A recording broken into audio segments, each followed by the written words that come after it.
Bienvenidos nuevamente a esta sesión del curso de Derecho de Obligaciones. Quien habla es Giancarlos Concha. En esta oportunidad vamos a analizar a las obligaciones de dar bienes inciertos. Anteriormente, en las anteriores sesiones, hemos analizado las obligaciones en general, hemos analizado las obligaciones de dar y en específico las obligaciones de dar bienes ciertos.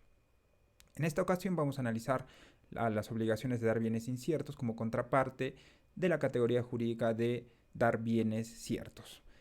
En primer lugar, vamos a tener que conceptualizar esta categoría denominada bien incierto. Cuando hablamos de bien incierto, hablamos de bien incierto cuando al constituir el objeto de una prestación de dar, este no se encuentra determinado, pero es determinable. Estos deben indicarse cuando menos por su especie y cantidad. Aquí entramos a un primer problema conceptual en el sentido de que vamos a tener que definir cuándo nos encontramos ante especie y cuándo nos encontramos ante género. Estas categorías han sido desarrolladas por parte de la lógica y la filosofía. Y en esta ocasión, para poder desarrollar de forma más simple esta parte del curso, vamos a tener que definir el término especie. El término especie enmarca un conjunto de individuos que de manera general los van a subsumir se va a subsumir a un conjunto de individuos. Y por ejemplo, tenemos al perro. Por ejemplo, el perro es una especie que puede enmarcar diferentes razas, pero este término, el perro, está enmarcado dentro de una especie en concreto. Situación totalmente distinta vendría a ser al género, que es una categoría más genérica o general que ya no va a enmarcar solo un conjunto de individuos, sino que va a enmarcar diferentes especies. Es decir, si lo enmarcamos dentro de la teoría de los conjuntos, el término especie va a estar dentro de un conjunto mayor que vendría a ser el término género. Por ejemplo, el animal vendría a ser el género de la especie el perro, porque el animal no solo enmarca a un individuo o a un sujeto, o en este caso a un animal que vendría a ser el perro, sino también podría enmarcar distintas categorías como por ejemplo el perro o el león o el pato, etcétera. Entonces de esta manera podemos llegar a la conclusión que el término género es una categoría conceptual mucho más genérica o más amplia, y por el contrario el término especie es una categoría que si bien es cierto también es genérica, pero enmarca a un conjunto de individuos individualizados, ¿no? Teniendo como preámbulo esta definición o estas dos definiciones, ya podemos pasar a analizar en sí a las obligaciones de dar bienes inciertos. Y solo para poner un ejemplo ya dentro del mundo jurídico, tenemos como género, al término género, al bien, y como especie al bien mueble. El término bien enmarca una categoría o un conjunto de objetos que son más generales o genéricos, como por ejemplo el bien no solo enmarcaría a los bienes muebles, sino también enmarcarían a los bienes inmuebles, a los bienes fungibles, a los bienes no fungibles, a los bienes inscritos, a los bienes no inscritos. Pero el término bien mueble ya vendría a ser una especie del término bien como categoría conceptual más genérica. Y cuando hablamos de bien mueble, definitivamente solo vamos a tener que enmarcar a objetos que van a ser movibles en la realidad material, o sea, que se van a poder desplazar, ¿no? En términos generales. La doctrina ha definido a los bienes muebles como aquellos que pueden ser sujetos de desplazamiento en la realidad material, ¿no? Y como un ejemplo concreto, tenemos a los bienes muebles como por ejemplo un carro o un vehículo, ¿no? Entonces, teniendo como claro esta parte preliminar, ya entramos de lleno a las obligaciones de dar bienes inciertos y el elemento esencial de las obligaciones de dar bienes inciertos es la elección, porque tengamos en cuenta que al momento de que se entable una relación obligacional donde tenga como prestación de dar un bien incierto, vamos a tener en cuenta que este bien no va a estar totalmente individualizado o no va a estar totalmente determinado. Sin embargo, solo va a estar determinado en cuanto a su especie y cantidad, como le dije al inicio. Sin embargo, para poder ya, digamos, hacer una transición de obligación de dar bien incierto a una obligación de dar bien cierto, entonces hay un puente. Y este puente no es sino que la elección que tiene que hacer una de las partes de esta relación obligacional, en específico o bien el deudor o bien el acreedor. Va a tener que realizarse una elección respecto del bien. En un inicio solo va a estar totalmente determinable en cuanto a especie y cantidad, pero después, a posteriori, se va a tener que realizar una elección concreta del bien para que se concrete una transformación de obligación de dar bien incierto a obligación de dar bien cierto, ¿no? Ahora, como lo señalé, hay que tener cuidado con los bienes fungibles, porque los bienes fungibles van a ser aquellos que van a poder ser reemplazados dentro de una relación obligacional, pero que, dada su naturaleza del bien, no va a tener relevancia en cuanto a su valor y en cuanto a su valor cualitativo, ¿no? Un claro ejemplo de los bienes fungibles es el dinero. Por ejemplo, imagínese que A y B entablan una relación obligacional donde A como acreedor le presta $1000 al deudor B y que el deudor B debe devolver este monto dinerario, los $1000, en un plazo de un mes. No interesa los billetes que deban ser entregados al culminar el plazo contractual. Es decir, cuando pase el mes, el deudor va a tener que devolver los $1000, pero no va a tener que devolver los mismos billetes que le prestó el acreedor A B, porque el deudor, digamos, dentro de ese interín contractual, ha podido utilizar este monto dinerario para diversas cosas, para adquirir un bien, para pagar una deuda que ha sido entablada con otro acreedor, qué sé yo. Pero no va a tener que devolver los mismos billetes, ¿no? O sea, cuando hablamos de bienes fungibles, dada la naturaleza de estos bienes, lo que interesa aquí es el valor sustancial del bien. Así entregue otros billetes, al final va a tener que devolver los $1000. Entonces va a tener el mismo valor cualitativo y cuantitativo. O sea, no vamos a tener ningún problema al momento de devolver los bienes, estos bienes fungibles, en este caso este monto dinerario. Y es aquí donde tenemos que hacer un desglose en cuanto a los bienes fungibles. ¿Por qué? Porque cuando hablamos de bienes inciertos, lo que se tiene que aplicar es la elección que tiene que hacer una de las partes en la relación obligacional, o bien el acreedor o el deudor, al momento de elegir el bien. Sin embargo, en los bienes fungibles no hablamos de elección, sino de lo que hablamos es de individualización. Es decir, el deudor al momento de devolver los $1000 tiene que individualizar la cantidad de dinero para cumplir y para realizar el pago, ¿no? de este préstamo dinerario. Entonces, tengamos cuidado con esta categoría de los bienes fungibles, ¿no?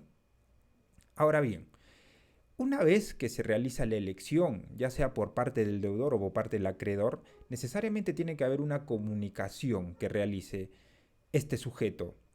Cuando se realiza la comunicación en cuanto a la elección del bien incierto, entonces se va a realizar una transformación de la obligación. Es decir, cuando ya hay una elección, ya no vamos a hablar de un bien determinable, sino vamos a hablar de un bien determinado. Ya no en especie y cantidad, sino un bien totalmente determinado en cuanto a todas las características que tenga que tener el bien, ¿no? Entonces, necesariamente tiene que haber una comunicación a la otra parte de la relación obligacional y cuando se realice la comunicación, entonces ya no vamos a hablar de una obligación de dar bien incierto, sino el bien va a estar totalmente determinado y por ende las reglas que van a tener que aplicarse van a ser las reglas de las obligaciones de dar bienes ciertos. En cuanto a la elección de los bienes inciertos, el artículo 1143 de nuestro Código Civil ha regulado un dispositivo normativo que va a determinar quién o bajo quién va a estar a cargo esta elección del bien. En las obligaciones de dar bienes determinados solo por su especie y cantidad, obligaciones de dar bienes inciertos, la elección corresponde al deudor, salvo que lo contrario resulte de la ley, del título de la obligación o de las circunstancias del caso. Es decir, ante, digamos, falta de expresión de voluntad de las partes contratantes en cuanto a la elección del bien, esta norma claramente es dispositiva porque va a reemplazar la voluntad de las partes. Si las partes no han estipulado nada en el contrato, como por ejemplo, nos da la solución y en este sentido quien va a estar sujeto a cargo de la elección va a ser el deudor, ¿no? Salvo que lo contrario resulte la ley, porque hablamos que en un inicio que una fuente de la obligación es la ley, del título de la obligación, como por ejemplo un contrato, o de las circunstancias del caso, ¿no? Bien. Ahora, en cuanto a los requisitos del bien en la elección, el artículo 1143 también nos ayuda en este sentido. En cuanto a la calidad del bien, ya sea elegida por el deudor, el acreedor o por un tercero. Entonces el artículo 1143 nos dice que si la elección está a cargo del deudor, entonces este deberá escoger bienes de calidad no inferior a la media. Ahora, si el acreedor es quien debe elegir el bien, entonces deberá escoger bienes de calidad no superior a la media. Y si la elección la tiene que realizar un tercero, entonces el tercero deberá escoger bienes de calidad media. Esto es lo que regula el artículo 1143.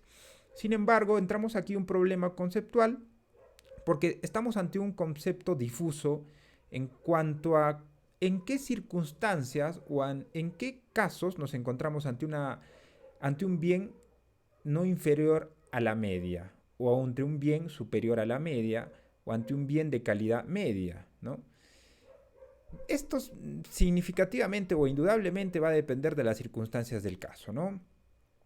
Sin embargo, ya dependerá, digamos, del criterio subjetivo de las partes cuando van a tener que determinar, digamos, cuándo nos encontramos ante un bien de calidad no inferior o superior a la media, ¿no? Ahora bien, ¿qué pasa cuando existe un desacuerdo en cuanto a la elección? En el interín contractual puede darse la situación fáctica en cuanto a que una de las partes, digamos, si el deudor está a cargo de la elección del bien incierto, entonces el acreedor puede estar no de acuerdo en cuanto a esta elección. Entonces no habría ningún problema que ante esta elección arbitraria el acreedor pueda impugnar la elección realizada, ¿no? Sin embargo, en cuanto a las máximas de la experiencia, tendrá que realizar una comunicación previa al deudor en el sentido de cuestionar la elección que ha realizado del bien incierto, ¿no? Ahora, este supuesto fáctico también es aplicable a la elección que realice también el acreedor o el tercero. O sea, si una de las partes o la parte contraria está en desacuerdo en cuanto a la elección, tendrá que comunicarlo a la contraparte y en este caso ya hablaríamos de una impugnación de la elección, ¿no? Que en un primer momento tendrá que realizarse en la vía extrajudicial y si es que ya surge una controversia en sí, tendrá que recurrirse a la vía judicial para poder solucionar el tema de la elección, ¿no? De la elección del bien incierto. El artículo 1144 del Código Civil regula el plazo judicial para la elección. ¿Qué es lo que señala este artículo? Lo que señala es lo siguiente: a falta de plazo para la elección, corresponde al juez fijarlo. Si el deudor omite efectuar la elección dentro del plazo establecido o el fijado por el juez, ella corresponde al acreedor. Igual regla se aplica cuando la elección deba practicarla el acreedor. Si la elección se confía a un tercero y éste no la efectúa, la hará el juez, sin perjuicio del derecho de las partes de exigir al tercero, el pago de la indemnización que corresponda por su incumplimiento. Aquí, como hablamos en un primer momento, la elección tiene que realizarse en un momento posterior al momento de entablarse la relación obligacional y se constituya una prestación de dar bien incierto. Entonces, digamos, en el contrato va a tener que fijarse un plazo para la elección y si es que en este contrato no se especifica un plazo, ya tendrá que estipularlo el juez, ¿no? A través de un proceso judicial. Aquí no nos vamos a enfocar en cuanto al proceso en sí, sino simplemente marcarnos que nos vamos a encontrar en una controversia o una incertidumbre jurídica en cuanto a la determinación del plazo para la elección del bien. Entonces, a falta de plazo para la elección, va a corresponderle al juez fijarlo, ¿no? Ahora, si el deudor omite efectuar la elección dentro del plazo establecido y fijado por el juez, en términos lógicos, va a corresponder al acreedor la elección. Si la elección se confía a un tercero y este no la efectúa, pues la hará el juez, ¿no? Ahora, si es que surge un daño en contra, digamos, del acreedor y el deudor, dado que la elección la va a tener que realizar un tercero, entonces no habría ningún impedimento para que se genere una pretensión indemnizatoria para el pago de los daños y perjuicios que han acarreado en contra del acreedor y el deudor para la elección del bien incierto, si es que la tiene que realizar un tercero, ¿no? Y bueno, para cerrar esta idea de las obligaciones de dar bienes inciertos, quiero aterrizar en la realidad y plantear un ejemplo para que pueda ser entendido mejor por parte de ustedes. Entonces, imagínense que María y Juan celebran un contrato donde Juan se compromete, digamos, a entregarle a María un coche de colección, ¿no? Pero no se estipula nada más en el contrato, ¿no?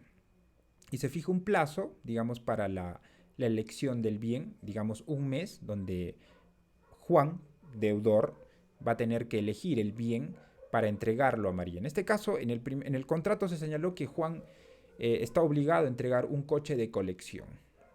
Entonces, claramente aquí se ha establecido la especie y la cantidad. Estamos hablando de un bien determinable, pero no de un bien determinado. Bien determinable, ¿por qué? Especie, bien mueble, vehículo.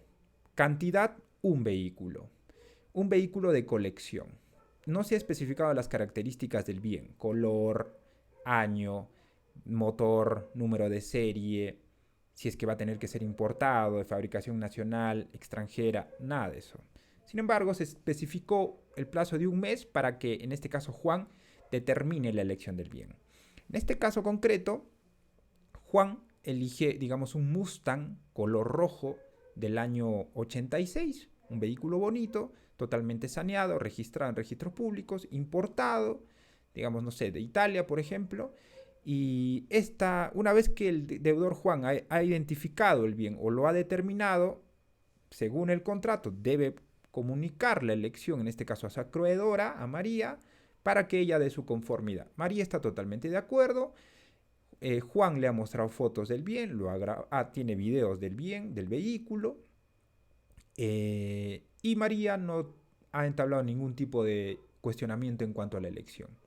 Entonces, claramente en este ejemplo tenemos una etapa previa, a priori, digámoslo así, donde María y Juan simplemente han estipulado la relación contractual de la obligación de dar un bien incierto, un vehículo de colección, nada más, pero posteriormente ya se ha tenido que realizar la elección.